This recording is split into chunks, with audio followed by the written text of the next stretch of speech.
In the case of the Premier League, limited partnerships and limited companies were the most prevalent form of structure that we saw, but also the use of trusts as well, which of course altogether combine to obscure at times who the underlying beneficial owners are, or the people who invest the funds in football clubs.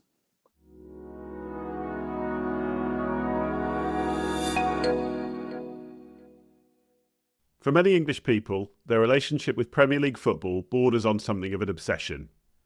When it comes to club ownership, your average fan, bombarded as they are by 24/7 rolling sports news, fan forums and endless coverage, would probably be able to tell you at the very least who owns their club. But not many, you would think, would be able to tell you how their club is owned. Complex ownership structures, opaque holding arrangements, secretive jurisdictions, in our now global game, all are becoming increasingly common in the way clubs are financially managed and controlled. And many bear the high-risk hallmarks we're trained to spot and investigate as financial crime specialists. So, should we be worried? We're bringing you a special episode of Registries Revealed today, featuring Nicholas Lord and Peter Duncan, two researchers from the University of Manchester's Department of Criminology. Nick and Pete are responsible for a recent research paper which dives headfirst into the world of football ownership, analysing how clubs are structured and exposing how these structures could be used for illicit financial flows. Their research touches on many of the themes we've been discussing in this series, including beneficial ownership transparency, the role of regulators, and limitations with corporate registries. So let's take a detour from our regular schedule, put on both our detective hats and our replica shirts, and listen to how two determined fans are using their financial crime investigative powers to shine a light on some pretty big risks. Nick, Pete, welcome to the show. Great to have you both here. I can think of a number of people I know who would probably love to spend a few months researching and writing about Premier League football. Probably not many, though, would choose to focus on corporate structures and illicit finance. So, Nick, tell us a bit more about the project to start with and what inspired you to investigate this topic, first of all. So, in terms of my own career, I've been researching illicit finance, money laundering, financial crime now for quite a bit of time, 10 plus years. And I guess the motivation for this particular project came about on the back of an invitation I received to review a book in the Netherlands by a colleague, Hans Nederland. So he's a professor of criminology at Maastricht University. And he wrote a book called Ostriches, which was all about essentially a combination of an ostrich and outrageous. So this book, Ostriches. And in the book, he analysed various forms of financial crime that he considered to be undermining the integrity of football clubs and the football system more generally. And on the back of reviewing that book for Hans, he then decided to put together a special issue in a journal where he invited authors from across Europe to contribute papers on issues relating to financial crime and football or sports more generally. And then as an avid football fan like Pete, we decided, well, what can we do in that case that might be interesting for us in terms of looking at the Premier League? And as I mentioned, quite a bit of my research to date has looked at how corporate vehicles can be misused as part of criminal enterprise. That is, how do criminal actors go about concealing, converting, controlling their illicit finance or their proceeds of crime, making use of legal entities like limited companies, trusts, and so on. So we thought we'd put together that expertise to think through the ways in which some of these warning signs that we see with other money laundering cases might be in existence in the Premier League ownership structures. And Pete, was this something you'd both been thinking about for a while, or was it a completely new exercise embarking on this topic? Yeah, so undertaking this research, we actually put together pretty quickly. As Nick said, we're both fans of football, both interested in financial crime research and illicit finance. And I had just completed my PhD last year in looking at illicit tax minimisation in professional football, so the ways in which football clubs and football players can cut their taxes in ways that might be legally or morally dubious. But that wasn't really what I was planning to focus on when I first applied to do my PhD. Originally, Nick, who was my supervisor, and I really wanted to look much more broadly at the picture of illicit finance in football. But we quickly realised that was going to be too broad for a PhD, so I had to focus it down. But then after completing that PhD and still wanting to focus on these other issues related to illicit finance in football, we realised this would be a really good opportunity to be able to do that. Well, it's an absolutely fascinating topic because it's something that on the one hand gets so much press. I mean, we all know about football ownership to one extent or another as football fans. But certainly, I haven't. I'm sure many haven't taken the time to actually look behind and think, who owns these companies and what's the type of vehicles they use to do that. So Nick, just talk us through. You mentioned a couple there, but what are the typical types of legal entities and arrangements that tend to be used in club ownership? So it varies quite a bit by jurisdiction, in that different types of vehicle or legal entity can be created in different jurisdictions, and often they'll have different features or characteristics that are beneficial for that particular jurisdiction. But generally, we see things like limited companies, limited liability companies, limited partnerships, trusts, and various other forms of legal entity. I think. Yeah, we should probably say at the start, I guess, that to be clear, your research didn't expose any specific kind of illicit financing, but what we're talking about is the type of arrangements and what they might be able to facilitate. Let's just start with the other side of that, though. So what are maybe some of the legitimate reasons that clubs might use a limited partnership or a trust in their ownership structure? So there can be very good reasons to make use of different companies, different firms, entity structures as part of the ownership in order to share or control or move around the shares attached to different individuals who might be investing in the club. They can be used to organise different activities, commercial activities that are associated to the club as well. So often we see that clubs have different kinds of resource income and different activities. So you can organise those activities using different structures, if you like.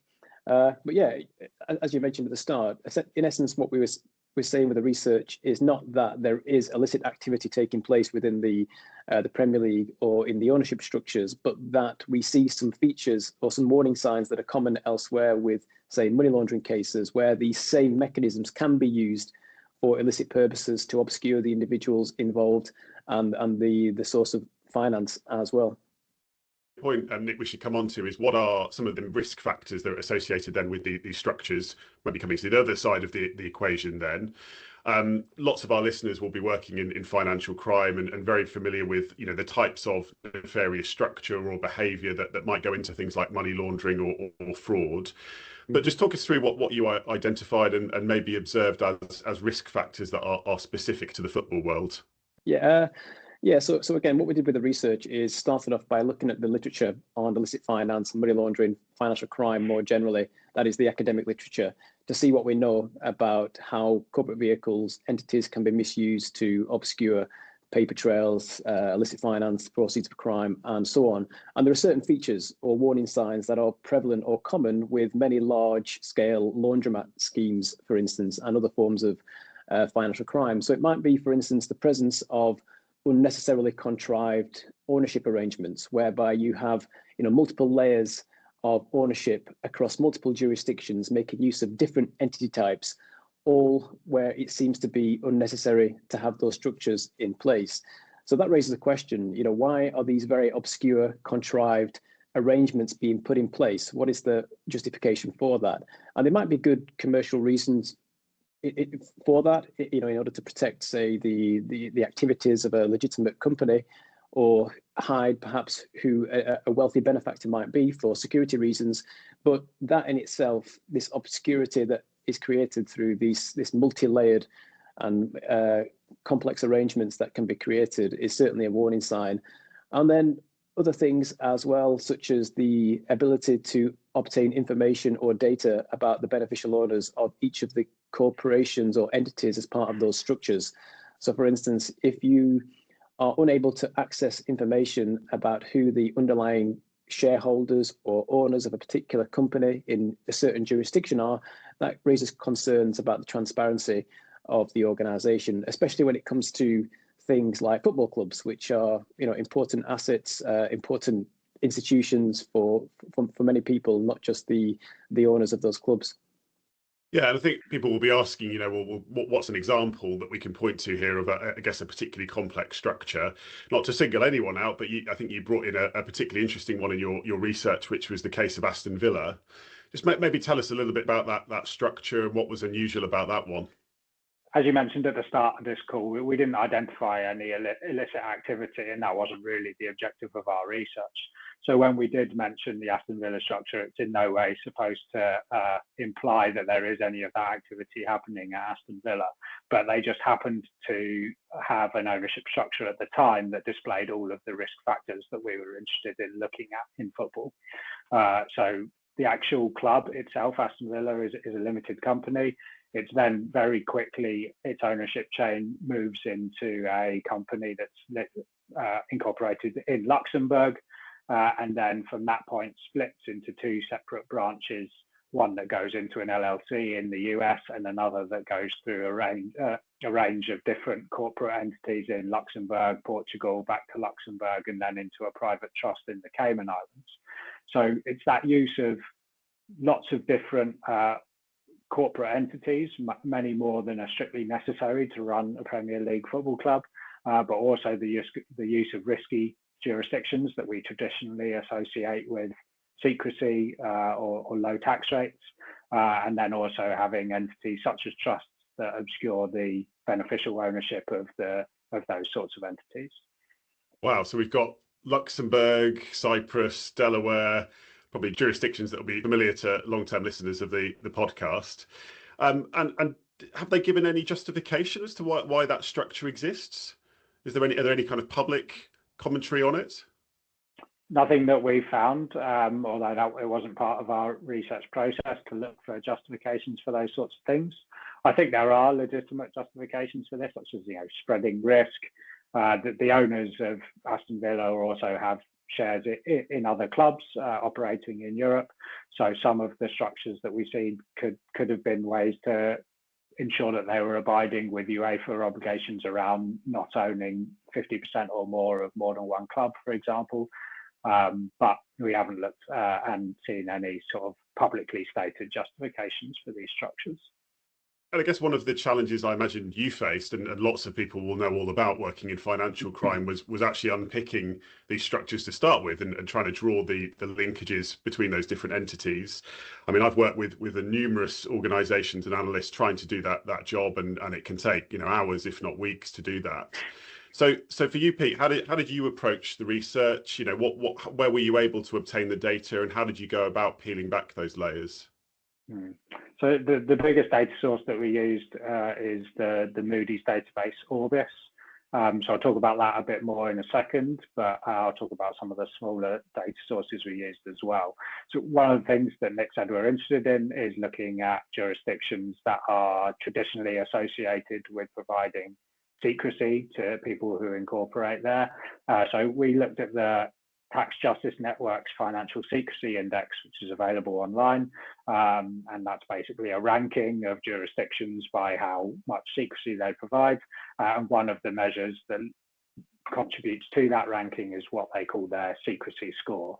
So it's a measure out of 100 of how much secrecy, of how much the legislation in a jurisdiction provides for secrecy to people who incorporate there. So we just extracted that information. We also did at times use publicly available information listed by clubs. So for example, shareholder reports for West Ham or Manchester United, and also documentation on Companies House. If I can just add to that as well. One issue, of course, is with identifying who the human individuals are behind each of these structures. And that can be very challenging, of course. But the other issue is trying to identify the flow of funds as well, or the investment into particular vehicles. So often we see now with many club ownership arrangements, they might in part be owned by investment firms or hedge funds and so on.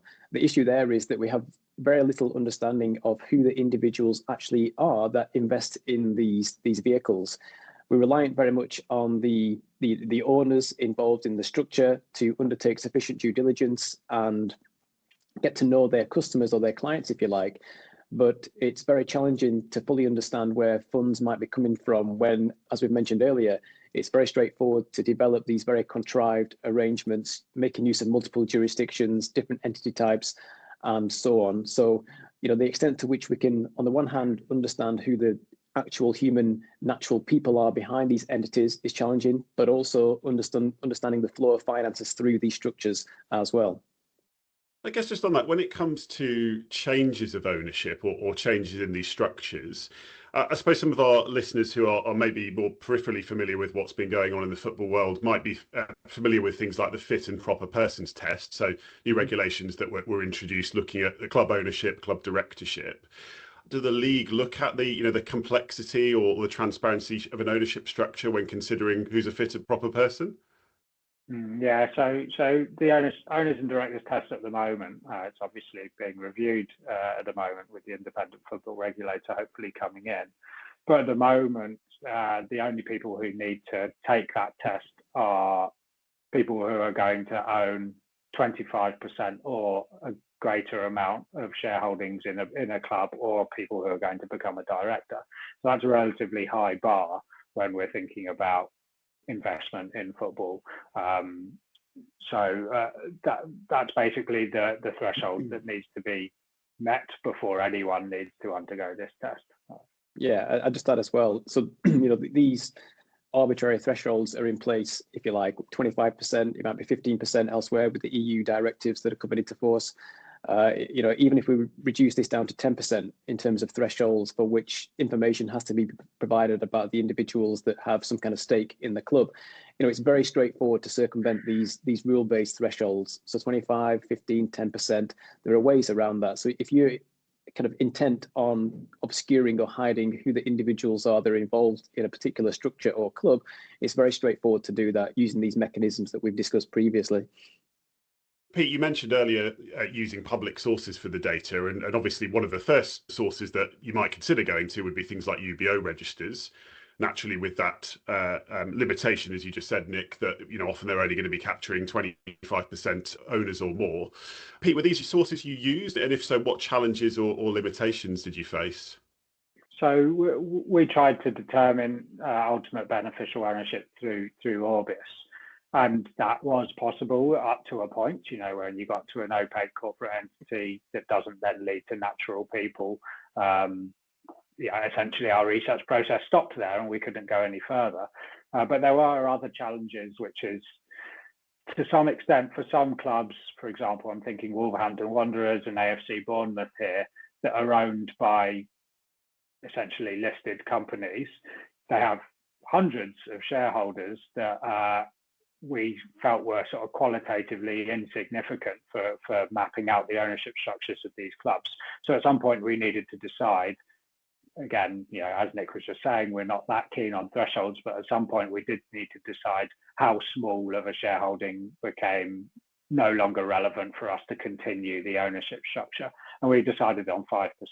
So when it shows you the ownership diagrams of all of the shareholders in, say, the listed company that is the ultimate beneficial owner of Bournemouth, we've got hundreds of clubs that I need to look through the percentage diagrams for to say that's not relevant, that's not relevant, that's not relevant. But having a systematic way to do that would have sped up the research process quite a lot.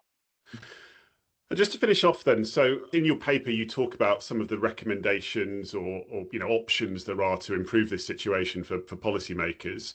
So I'll maybe come to you both on this question, but Nick, maybe we'll start with you.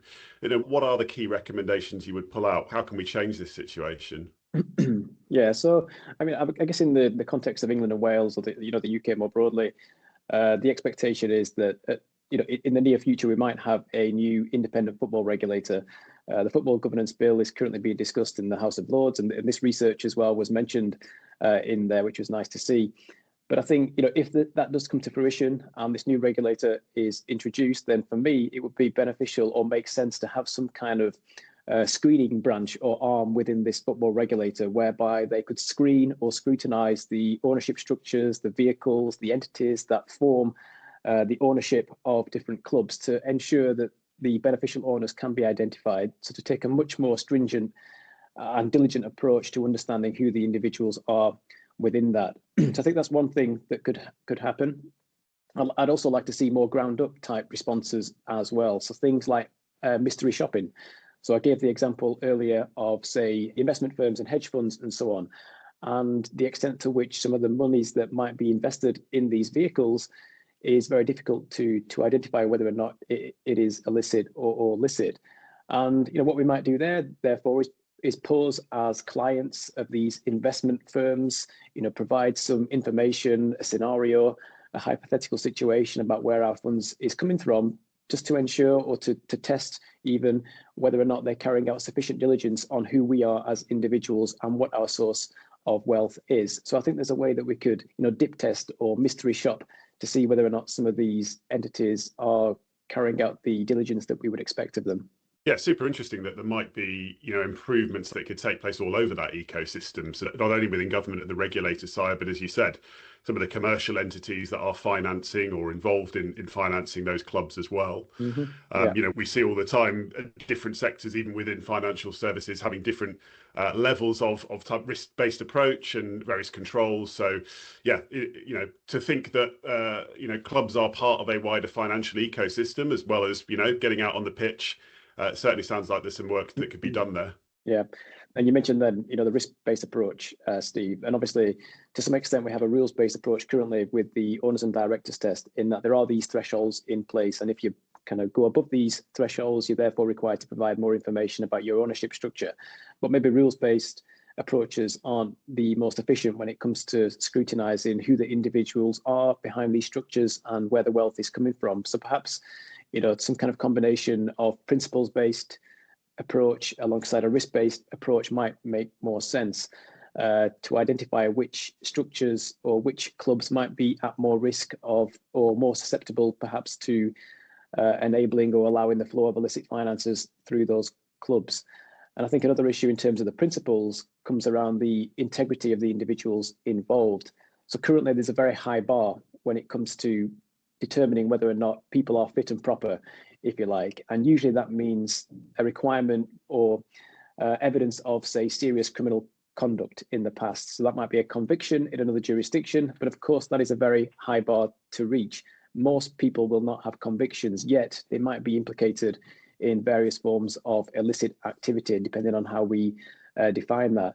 And of course, with many financial crimes, often we see a significant lag in terms of when these criminal behaviors take place and when they're actually detected and then dealt with by the authorities. So that could be 10, 12, 15 years. So it's important, therefore, to take more of a principles-based approach when scrutinizing new owners at the start to make sure that they are people who are fit and proper. Yeah, it's almost like you're waiting for a scandal to happen before you implement proper controls, whereas it should be the other way around, right? Yeah. Pete, I'll give you the final thought on that one. What else do you think policymakers or regulators could be doing on this? So, yeah, I mean, I definitely think that closer scrutiny of these structures, especially those that seem to be unnecessarily contrived or convoluted, that needs to happen. And, going back to what Nick was saying about a principles-based approach as opposed to a rules-based approach, we're not advocating for bans on having holding companies incorporated in the Cayman Islands, for example. We don't think that that's really the right approach. I personally think that what is better is to look much closely at the reasons or the justifications that people give for incorporating in this sort of way, creating these sorts of chains, and maybe then they'll be approved. So, for example, coming back to the Aston Villa structure that we talked about, they have two separate natural persons who are the owners. Obviously, that's going to create more complexity in the ownership chain than if they just had a single natural person owner. So I think in those sorts of cases, the sort of structure that we see with Aston Villa might be more acceptable. But yeah, it's just much more about not just letting these things happen without any oversight at all, but looking into it in more detail and seeking justification where lots of these risk factors are identified. And I also think it's important that these sorts of structures are reviewed on an ongoing basis, and not just during a takeover, because otherwise it would be possible to just complete a takeover and then completely change the ownership structure of the club.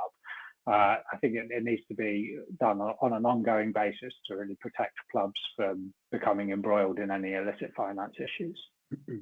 Yeah. And maybe one final thing, sorry, Steve, to mention, you'll be aware that the European Union has introduced new rules around anti-money laundering and the extent to which football clubs will now be brought within the obliged entities definition. In other words, football clubs in the European Union from 2029 will have to have sufficient due diligence and know your customer mechanisms in place to scrutinise the people who own entities in their structures, but also the funds that flow through their organisations, and identify anything that is suspicious. So one question is whether or not the UK or England and Wales needs to come in line with that shift as well and introduce more stringent requirements in terms of AML for football clubs. I mean, whether or not that's a good idea or not is open to debate, I think. Well, Nick, Pete, it's a fascinating piece of work. So thank you, firstly. And I'd really encourage everybody listening to give the research a proper read. So we'll put a link to that in the description. Sounds like it's already getting some good pickup and some good discussion at very high levels of policy making. So it's a long may that continue. And yeah, I want to thank you both for your time. It's been great. Thank you very much. Thank you, Steve. Yeah, thanks for having us.